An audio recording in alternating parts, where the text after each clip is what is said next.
Ha? Hi po guys! Kumakain po ako ng bagoong, tapos po mangga. Sarap po ng mangga. Hindi po sa asin. Opo guys. Ang sarap po talaga niya sobra.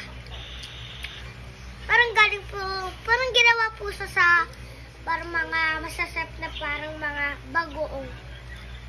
Niluto lang ng tita ko. Po guys. Tapos po, alam niyo po kung sino to. Ano po tita ko? Dali na.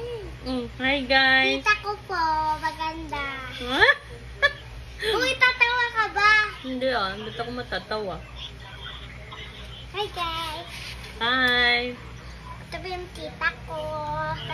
Ito po yung tito ko. Kinakausap po namin. Kasi po, nasa Tabraho. Tabraho.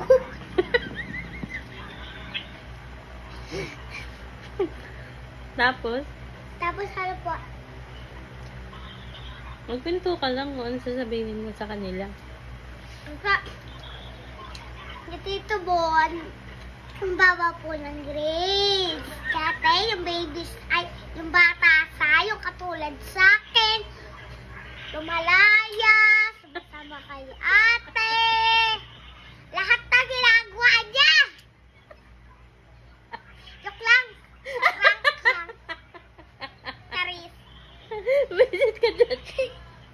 Paano mo nalalaman lumalaya si tito mo? Isa prank ka lang, di ba? It's a prank lang. Paano naman ang papi mo? Katito mo may comment ka. Kay papi mo, anong comment mo? Ano sasabi mo? Ang pangit niya. Joke lang, papogi siya. Mamamatay ako sa'yo, kakatawa na Jess.